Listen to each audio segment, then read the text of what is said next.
friends, welcome to Answers. So today it is the 76th episode in Space Series. So today we're going to discuss about white dwarfs, a very important thing that is created when a star dies. So in the last two episodes of the Space Series, we discussed about neutron stars and black holes.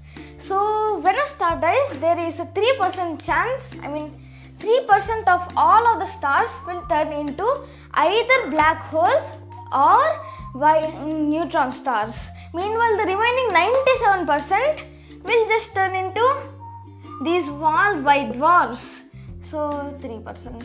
This is not accurate. That means the bar is not completely accurate. 3% is not that big. But yeah. Okay. So there is only a small amount of stars that could become a black hole or a neutron star. Meanwhile, the other remaining 97%, the majority of stars like our sun, many small red dwarfs, become just normal white dwarfs. They're pretty tiny. Okay, so there are two ways in which white dwarfs can be made. Two very important ways. So white dwarfs are neither as massive as, neither as dense as neutron stars, but comparatively to the stars, to a still alive star, they're pretty dense. Yes.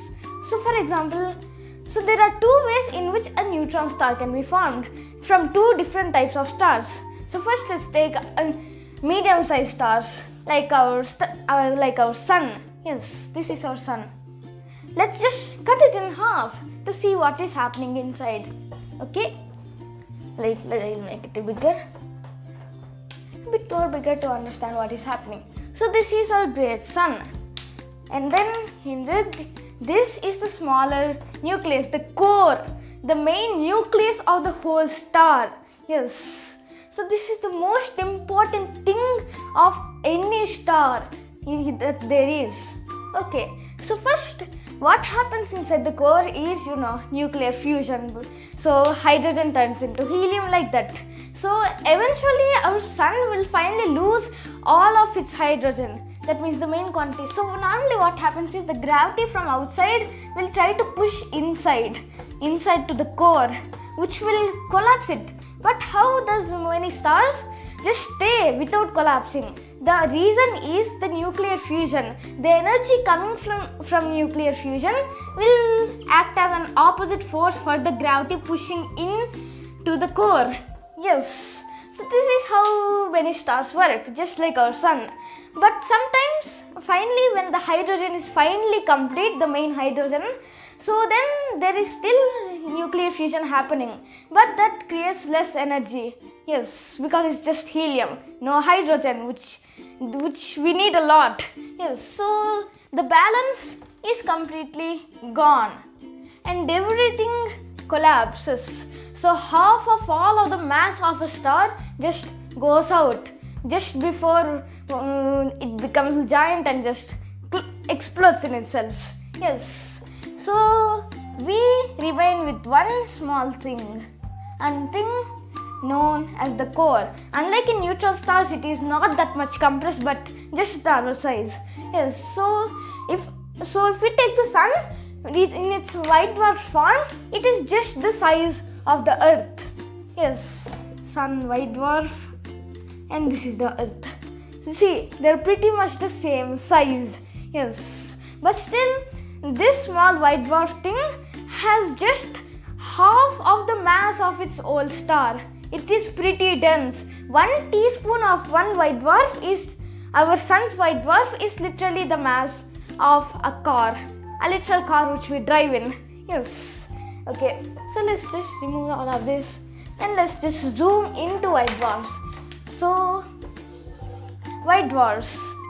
There's another method and I'll explain that now. So, red dwarfs. This is red. So, red dwarfs are very small versions of stars.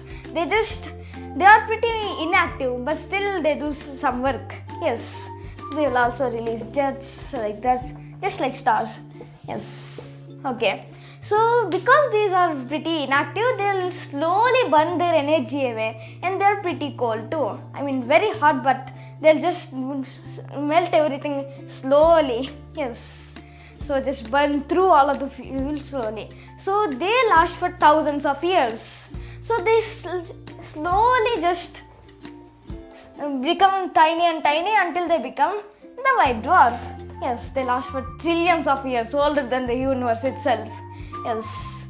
So, okay. Next, main things about the white dwarf, about any white dwarf. So let's take about a white dwarf, a very zoomed in version of a white dwarf, which was shown before. Okay, white dwarf. So white dwarfs are pretty much 40 times hotter than the sun's surface. They're pretty active, that means they're pretty hot, but they're inactive. If we go inside, not that much fusion is happening. So heat can't just go out easily, and heat radiation is pretty ineffective at this scale. Yes.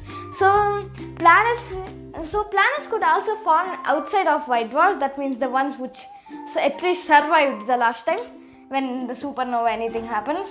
So, but they should be so close to the star because it doesn't even produce heat at all. To literally have liquid water, it should be this close. Yeah, all of the sky is covered by this thing. Yeah, okay. So white dwarfs, as they are pretty dense, but white dwarfs also long pretty long, just like the red dwarfs. They last for like a billion years or quintillions of years. That's a pretty long time. So then they turn into a thing. These are known as black dwarfs. Okay. And the last hope for everything, any life could be around a normal white dwarf, but black dwarf, they're nothing. They don't have anything on them. They can't produce any light. They're just protons, just staying together. Nothing more can happen for googles of years. And the heat death of the universe just started. The only things in the universe are just these small black dwarfs and black holes. This is more than billions of trillions of years into the future. No one here would be alive by this time. Yeah, so okay, so you don't have to worry about this. So this is our black dwarf. So each of these separate celestial bodies can be literal trillions of light years from each other, so far. But these things can also change into separate things.